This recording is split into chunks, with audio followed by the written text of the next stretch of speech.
So this is kind of a fun, silly, eat with me, post-gastric sleeve video.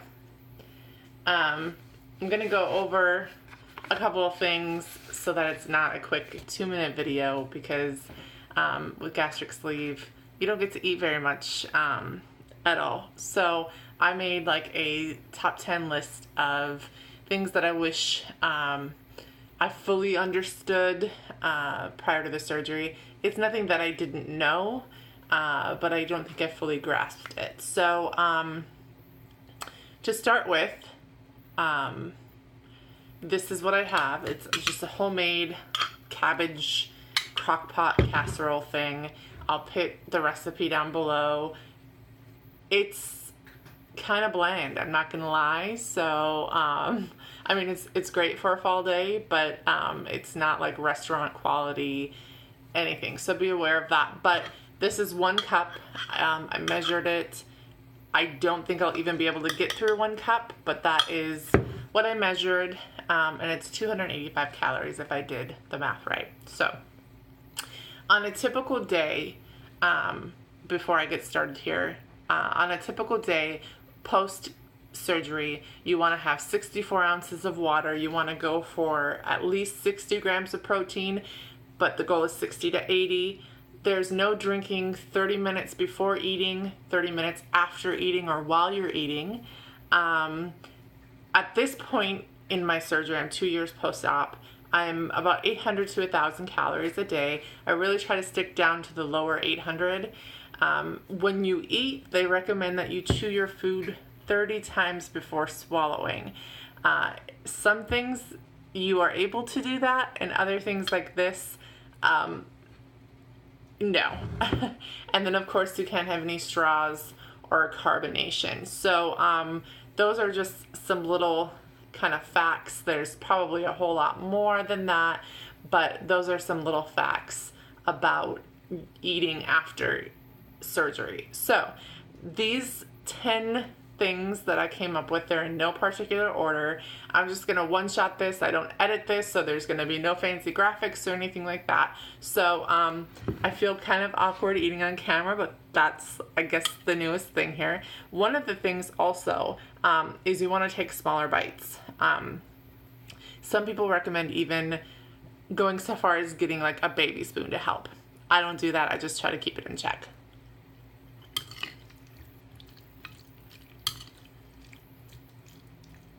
Okay, so I've officially ate on camera, so that completes the video if I don't take any more bites, right? Okay, so like I said, these are in no particular order, but the number one thing that I came up with about wishing that I could wrap my head around fully and understand when getting the surgery is that the 2-week liquid diet is not as bad as it sounds. Now, the purpose of the 2-week liquid diet is to reduce the size of your liver. A lot of times, obese people have very fatty livers. It makes the surgery very complicated to do. So we do the 2-week liquid diet to help reduce that. Now, when I heard 2-week liquid diet, I panicked. I mean, liquids is what I took from that. But I have the list here from my book, my little binder that they gave me, of what they consider to be liquid diet. So, you know, you have your broth, you have your jellos, your milks, things like that. You can have tomato soup or other liquid-based soups. So you couldn't have any kind of soups that had chunks in it at all. Sugar-free popsicles, you could have oatmeal on it, sugar-free pudding, you could have like protein bars. You were only allowed 1 protein bar a day though, or at least where I went. It's gonna be, the thing is the journey is different for everybody. So the particular clinic that I went through allowed 1 protein bar a day on the 2-week pre-op diet. So what I usually did is I had my oatmeal in the morning, I had tomato soup for lunch, and then I would have broth if I got hungry in the evening, or a protein bar. So that's generally what I did. I also had sugar-free Jell-O and sugar-free pudding as well that I would have throughout the day. And then I wrote powdered peanut butter up at the top as well. So first thing being, the 2-week liquid diet is not as bad as it seems. It is not straight liquids. First couple of days were the worst, but then it got much easier. So the second item on the list, see, I only chewed like 2 times then, is that eating food becomes a chore versus enjoyment after surgery. A lot of times, especially with food addiction, you really enjoy food. It is your coping mechanism. It's just a general good experience. And after the surgery, it becomes work. You're having to count the calories. You're having to measure food. You're having to make sure that you get your daily protein in. It really becomes a chore, especially, and I'll kind of get into this again here in a little bit, but when you're going out to eat, trying to decide what to get. I know for me, before the diet, if I went like to a fast food restaurant or a small sit-down restaurant, if I couldn't make up my mind, I'd get whatever I wanted. Like, okay, I want that appetizer. I can't decide between these 2 entrees. Well, I'll for sure eat one. So let's get one and I'll take the second one home. Like, there was no limit for me. And that's not an option anymore. You have to commit to what you're eating. Excuse me. You have to commit to what you're eating, and it really becomes more work than it is enjoyment. You don't always have to remind yourself to eat, but there was a period, post-op where I wasn't hungry. And so I had to remind myself. I literally had to set alarms for my phone to eat food. So number 3 would be, it doesn't make sense financially to eat out. You can have a very small amount of food. And so for you to go out and eat after 3 bites, you're going to be full. And if you're anything like me, I don't usually eat out unless I also have an appetizer. And so by the time my food comes, I'm already too full to eat. So that usually results in one of 2 things. 1, I overeat. Or 2, I'm very uncomfortable because of the situation that it then puts me in. I've always been very open about my surgery. I don't have any shame in it. There's people that know about it that, friends, family, strangers at restaurants. But not everybody is upfront about it. And when you go to a restaurant and like you get an appetizer and your entree and you're full by the time your entree comes, you don't even eat it, the servers get a little weird. They act offended. And so it puts you in an uncomfortable position if you're not open about it. And I always tell them, hey, I had surgery. Like, I'm so full. I loved it. I still will eat it when I get home. But it doesn't really make sense financially because leftovers last how long in your fridge?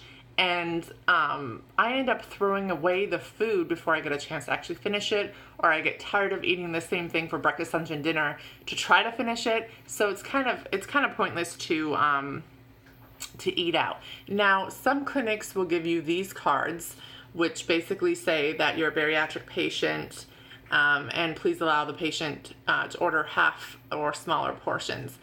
These work great if you use them. I've never used it once because I'm still kind of in what I call fat brain mode, and so I'll look at something and I'll say, oh, I can handle that. And so by the time I order it, it's too much food. I'm not going to go back and be like, hey, charge me half. And not all places will accept them. So I've never used it. I have it though in case I need it, but as you can tell, it's kind of damaged. I need to get a new one.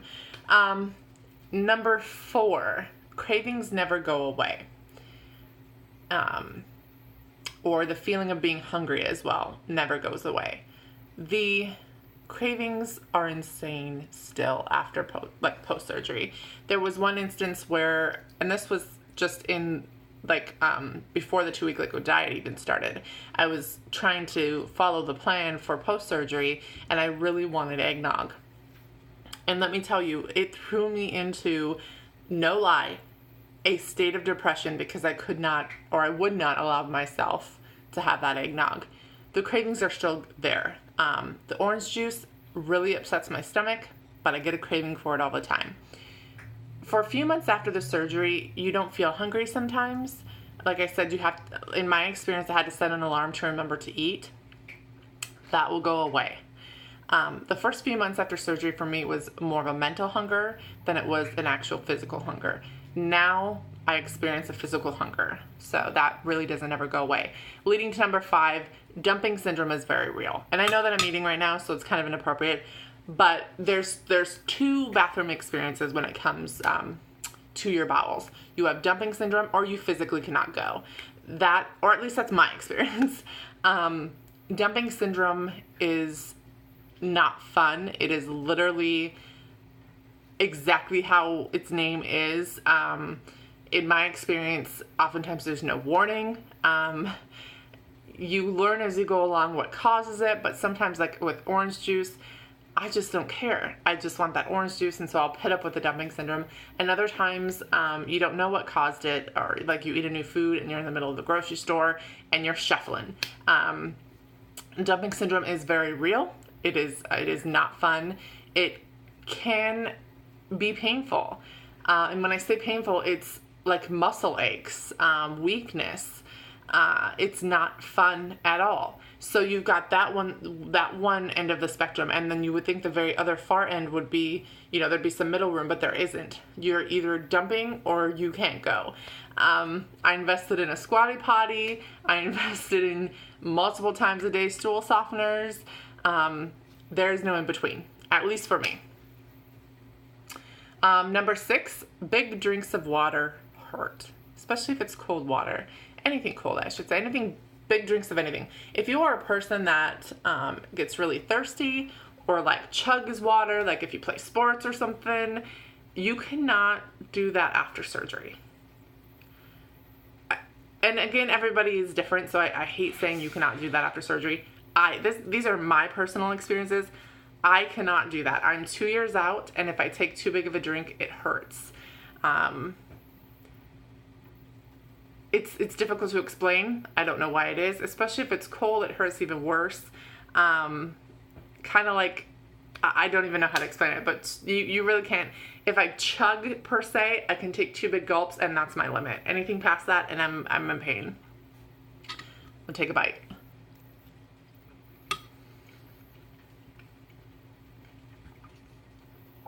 Okay, number 7. Vitamins will kind of rule your life.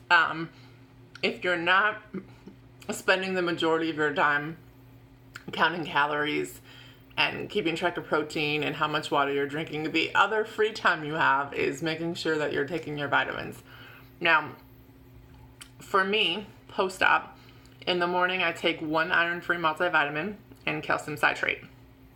In the afternoon, I take calcium citrate. In the evening, I take calcium citrate and a B12. And before bed, I take another multivitamin, and then I take an iron. That doesn't include D3, which I need, and biotin, which is strongly recommended after surgery because a lot of people experience hair loss. I thankfully haven't, but I do still take biotin. So it's almost every 2 to 3 hours you're taking medication. It rules my life. It really does. The other end of that is that lab work gets easier. Before surgery, there's so much lab draws. Of course, during surgery and after surgery, post-op, they want to make sure that your levels are high enough. So you're constantly getting your blood drawn. I've never been squeamish before about it. I can't watch them put the needle into my arm, but will sit down and watch the vials fill up. Like, it hasn't really been an issue for me, but it's especially not an issue now. And the lab that I go to, like, we're all on a first name basis now. They know my history. Like, I know about their family. It's almost like a social life. Number 8, if you eat too much, it hurts. A lot of foods, like rice, for example, swell really bad. And so you have to be aware of what you're eating when you're eating it. Because even though, say, like, for example, this has just a little bit of rice in it. I think it was 3/4 cup rice in the entire recipe. And then I have a cup here of food. Now, I have to be aware that whatever I eat that has rice in it, that rice is going to swell and, of course, expand. And so if because it's such a small amount of rice, I'm not too worried about it. But if I'm eating sushi, for example, one piece and you're probably good, because that's going to swell and it's going to hurt. There are certain foods, like I found like Red Lobster's Cheddar Bay biscuits. I could eat those for days and not feel full. But no matter what it is, whatever you eat, you reach a certain point where you feel full. When that happens, my nose, the tip of my nose will turn red. My nose will run. It's different reactions for different people, but there's a physical reaction when I get full. If I eat past that, it hurts to move. It hurts to breathe sometimes. You feel like your stomach is coming into your chest. It is not comfortable. They are punishing you, essentially. We got in this position because we overate, and it's kind of like now your body's punishing you in a way like, this was your chance to not overeat and you did it, and so we're going to leave you in the most incredible amount of pain. It's not even worth it, but it still happens. It still happens sometimes. That kind of leads into number 9, which is, again, probably too much information, probably too graphic, but I don't throw up the same way that I did before surgery. Now, some people classify dumping syndrome as either the bowels or throwing up. I've never experienced it by throwing up. In the past, if I overate, I would throw up. I would throw up the contents of my stomach, as most people do. Since the surgery, I've maybe thrown up a handful of times. It's the majority of the time it's just dry heaving. I can't get anything up. And if I am lucky to get any kind of food up, it is like foam. I could eat this food, and let's say I get sick, you would think that some of its contents you would expel from your body. Hopefully you guys aren't eating during this, but that's not the case for me. It's usually always foam. It's almost like if I drank the bubbles, like, the kids' bubbles, if I drank some of that and then threw up. It's very foamy, it's thick. You don't throw up the same. I don't throw up the same. So if I eat too much, I just have to ride it out and be uncomfortable, because even if I were to, and I'm not suggesting this in any way, but if I were trying to make myself get sick to try to feel better, it wouldn't help, because I physically cannot get sick anymore. And number 10, the last one, yay! The weight loss does eventually slow down. The first few months for me, it was just dropping. Probably for the first year, it just fell off. I didn't have to do anything. There was a point in time where I was still drinking soda. I was drinking out of a straw. I wasn't eating right, and I was still losing consistently. That eventually stops. My last video, I talk about that, and you will gain it back. So it's important to celebrate the non-scale victories, because you will eventually plateau, you will eventually stop, and you have to kick it into a different gear to start gaining again. And if you don't do that and you're just like, okay, I'm okay with this weight, but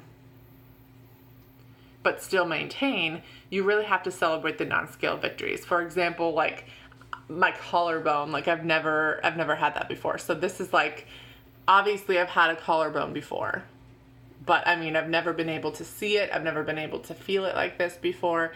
So when that first happened, it was a non-scale victory for me. Going to visit my family in Washington State and not having to use a seatbelt extender on the airplane, non-scale victory for me. It's important to notice the victories that are happening in your life that aren't the scale, the number on the scale, because you will slim down. Like I went down a pant size, but not a lot. I've lost 109 pounds, and I'm very proud of that. But my pant size doesn't reflect that. And so a lot of people are always telling me how great I look, which is great to hear, don't get me wrong. But if I was just going off of how my clothes are fitting or what the number on the scale was, it's easy to throw your hands in the air and, yell defeat. But your body works in strange ways, and there will be little victories along the way that the scale won't reflect. And so it's important to celebrate that, because once the weight loss plateaus, or maybe you've gained a couple pounds and you're hard on yourself, you need to reflect back on the non-scale victories that you've had, because they happen all the time, and sometimes they're not as apparent to notice because you're so focused on the number of the scale. Now, that's not to say to not check the scale. My last video I talked about how I started gaining weight back, and that was because I stopped weighing myself, amongst many other things. But I was eating out and drinking soda, and my clothes were fitting the same, and so I told myself, oh, it's okay. I'm instead of getting onion rings and a Big Mac, I'll get a grilled chicken sandwich and apple slices, and so that's okay. And although that might be better than the other option, it's not obviously okay. And so it's still important to weigh yourself, because it will help hold you accountable. And there was probably a good month that I did not weigh myself, and when I got back on that scale, I nearly had a heart attack because I had gained, I don't want to say an incredible amount back, but I would say within 10 pounds. I'd gained about 10 pounds back, and it was a shock because I was not weighing myself, and 10 pounds is 10 pounds. And so it's still important to weigh yourself and hold yourself accountable. So I don't know how many bites I've eaten of this, but I'm pretty full. So I hope that you've enjoyed this Eat With Me post gastric sleeve surgery. It's definitely not your traditional Eat With Me videos, but yeah.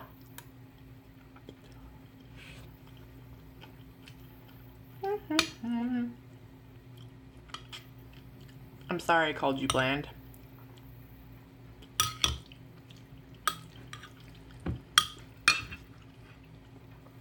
All right.